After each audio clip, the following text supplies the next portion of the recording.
Bom dia, povo abençoado de Jesus. Vamos então para a leitura de mais 4 capítulos do livro de Reis agora, começando Reis, e depois pularemos para Provérbios, né? Amanhã já iniciaremos Provérbios. E por que pega um pedacinho de Reis e Provérbios? Porque quem escreveu Provérbios foi o rei Salomão. E aí mostra a ascensão do poder dele, né? Ou seja, quando ele assume o reinado e o que ele pede para Deus quando ele assume o reinado. Então mostra aí os detalhamentos da morte de Davi, do rei Davi, né? Já velho, idoso. Pede uma virgem para que pudesse aquecê-lo, né? E não ter relacionamento com ela, mas ela vai tomar conta dele, né? E aí há uma disputa pelo poder do reino. Lembrando que tudo isso é consequência do pecado de Davi. A falta de paz até no momento de morte entre os seus filhos agora. O irmão de Absalão, ele tenta tomar o poder, ser consagrado rei por conta dele. O profeta Natã intervém. Batseba, com muita sabedoria, vai até o rei e lembra que ele jurou que Salomão reinaria no lugar dele.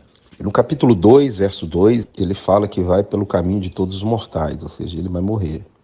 Mas que é para Salomão guardar toda a lei do Senhor, os preceitos, ter o cuidado de fazer tudo que está escrito na lei, para que Deus confirme o juramento que fez a Davi. Você sabe que Deus jurou a Davi.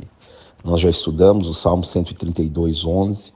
Diz: o Senhor jurou a Davi, confirme o juramento e dele não se apartará.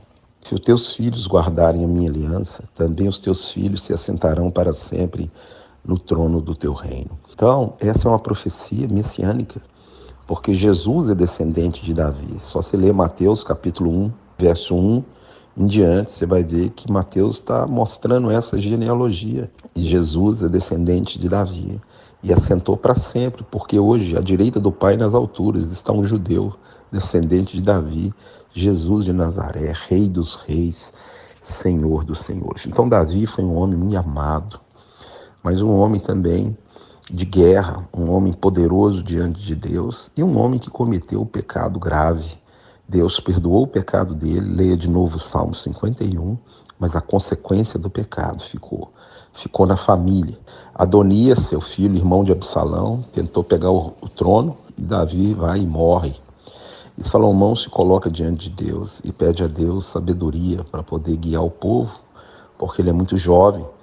E Deus fala que ia dar a ele sabedoria e entendimento, também ia dar riqueza e descanso dos seus inimigos. Começa a história de Salomão. Um rei que tinha tudo para dar certo, mas infelizmente também não vai dar certo. Esse, em vez de ser segundo o coração de Deus, ele vai andar segundo o seu coração. O primeiro erro de Salomão foi casar com uma mulher egípcia. 1 Reis capítulo 11. Você vai ler lá, versículo 1 e 2. Ele adquiriu 1000 mulheres e essas mulheres perverteram o seu coração. Outra coisa, outro defeito, o amor ao dinheiro. Salomão era muito rico e ele não soube. Depois você leia Deuteronômio 17. Lá em Deuteronômio 17 diz qual que é o papel do rei de Israel, o que ele não deve fazer e o que ele deve fazer. E todo rei de Israel era obrigado a fazer uma cópia da lei de Deus à mão, para não falar para Deus que ele não sabia quando ele cometesse algum erro. E lá está escrito que o rei não deveria multiplicar para si mulheres, nem muito ouro e prata, e nem muito, porque isso poderia ser cilada, e verdadeiramente foi cilada na vida de Salomão. Mas o que eu quero que se chama mais atenção é Salomão. Salomão teve 3 fases na vida dele, escreveu 3 livros.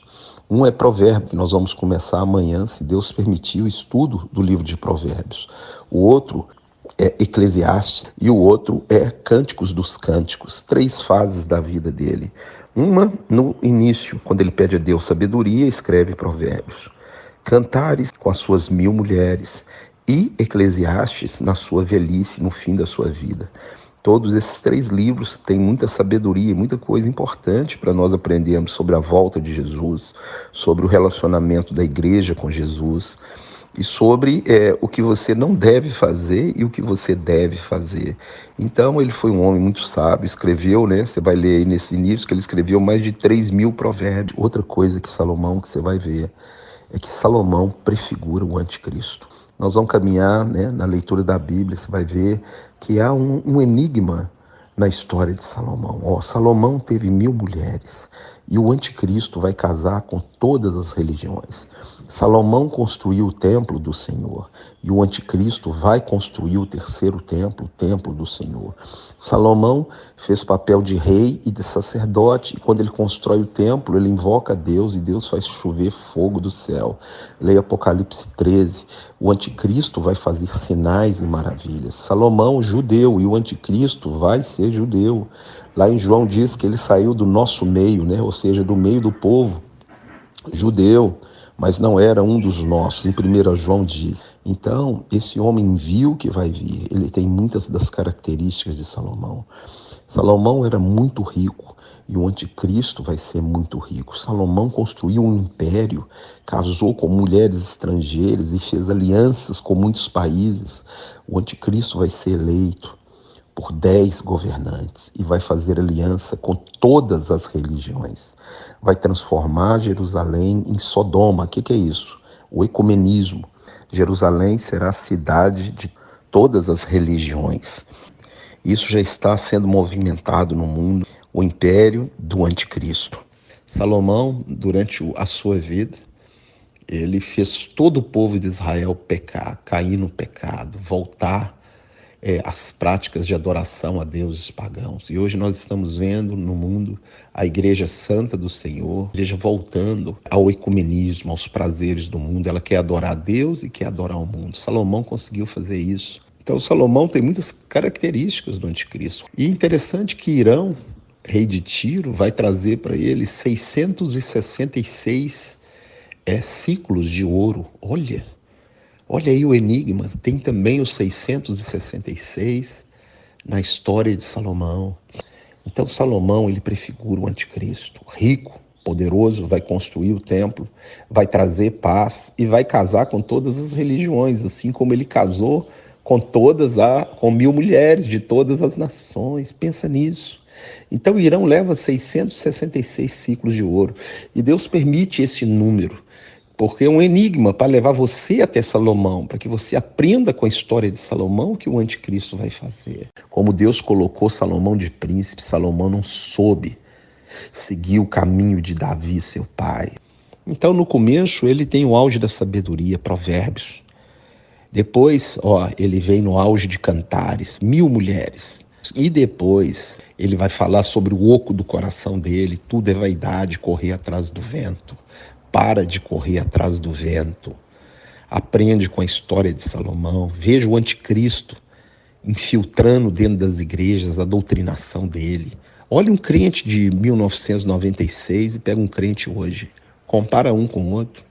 Você pega um crente hoje, põe do lado um do mundo, é igual. Fala igual ao mundo, anda igual ao mundo, age igual ao mundo e diz que está salvo. Misericórdia. É isso que nós estamos vendo. Então hoje é uma oportunidade para você aprender com a história e mudar. Que Deus te abençoe e te guarde, te dê um dia abençoado. Amanhã nós iniciaremos o livro de Provérbios. E você vai ver quanta sabedoria esse homem teve e jogou no lixo. Quantos pastores cheios da unção do Espírito julgaram no lixo, trocaram Jesus por aquilo que não é nada. Quantos irmãos com a vida santa, uma bênção na igreja.